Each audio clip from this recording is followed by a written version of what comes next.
Hey folks, Sean here, and in this episode, I want to talk to you about fundraising versus bootstrapping. Now, I've talked about this topic before, but it comes up time and time again, and I'm begging you that if you are thinking about fundraising for your SaaS startup, to contact me and talk about the subject before you choose to go down that road. There are a seemingly unlimited number of reasons why I'm going to recommend you bootstrap versus fundraising, especially in the beginning, and I'm going to go into just a few.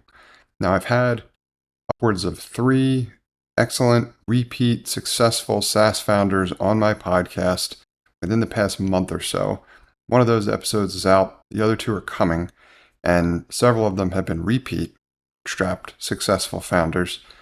They all have various reasons why they did it and are all very happy that they chose to do so. Outcomes included. A lot of those details you'll find in those individual episodes. I'm going to summarize them for you here in this episode, and I'm sharing posts across social media as well too on these topics. But just to name a few, and one of the reasons why this is such a hot topic for me at the moment is because I'm rewatching the series on HBO called Silicon Valley. And I'm doing so with my wife, who hasn't seen the show before.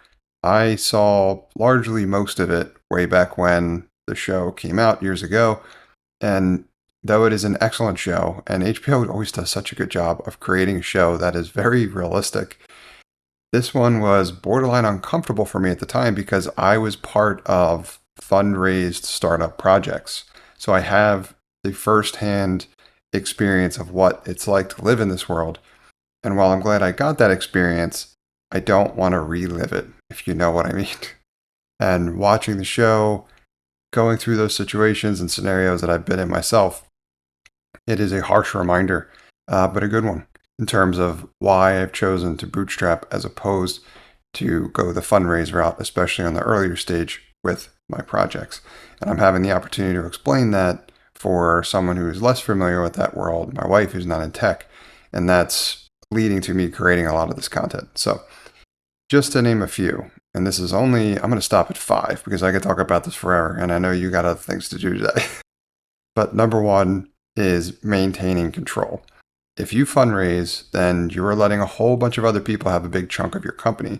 Inevitably, you're going to more than likely lose majority control of your company, which means you could be outvoted on everything from what you want to do to whether or not you're actually actively involved.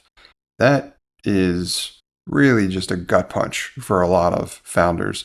The company you built, you could inevitably be tossed out of if you decide to go down this road. However, if you don't and you bootstrap, you always have the majority control, if not all of it, which means you get to decide what you want to do and when. Number 2 is the focus element. When you're trying to get started building one of these businesses, especially if eventually you want to do it full time, you need your focus, and you just cannot maintain it if you also have to fundraise. The show goes into painstaking detail on this topic, but fundraising by itself is a full-time job. So is running your company though. So if you want the ability to be able to increase your odds of success, splitting a full-time job into trying to make that 2 full-time jobs really is not going to help you do that. So that's very, very hard to manage, and a lot of founders really struggle with that. Number 3, balancing your effort.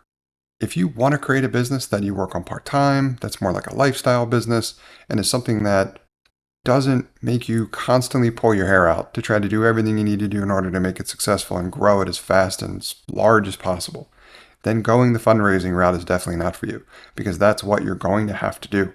And regardless of how hard you push and even how successful you become by smashing through milestones, inevitably it may not be enough, because however much you fundraise and that valuation you set really limits you, which rolls into my next point, providing you with better options when it comes to selling. If and when you do want to sell your product business, then you can do that for just about whatever number somebody wants to throw at you or whatever deal that you've struck. However, if you fundraised and you've established a valuation at, say, $5 or $10 million, if someone wants to throw you a 7 or 8 figure offer, but it comes under or not high enough past the valuation that's been set from your fundraising round, your investors are going to tell you to pound sand and that you can't. So that might have been a life-changing amount of money for you, but if it doesn't reach their milestone, which is usually at least 10x of whatever your valuation was, and you're going to have to keep moving. And the odds of being able to do that are slim to none. Unicorns are rare. The last one that I'll talk about just for now is really the last point that I was making in the last one, which is being able to reap the benefits of your hard work in building your own company. If you don't chop up your equity pie a million different ways and you maintain the lion's share control, if not all of it, all of your equity, then whatever you sell for, even if it is on the lower end, you keep a significantly larger percentage of it. And the probability of selling for a lower number is significantly higher. If you look at what SaaS companies have sold for, and I have content on this too, it is the vast majority of the volume of sales are significantly lower. When you get to the 6 and 7 figure range, the numbers are significantly higher than the 8 and 9 figure numbers that you might be required to sell for if you accept fundraising dollars and you set a valuation that's relatively high. So this is just a few of the reasons that I highly recommend you consider bootstrapping over fundraising, especially in the beginning. Now, I'm not saying fundraising never enters the picture, but what I am saying, instead of going to investors begging for dollars, pockets turned out, not having kind of traction or control that you'd like to, then instead consider bootstrapping.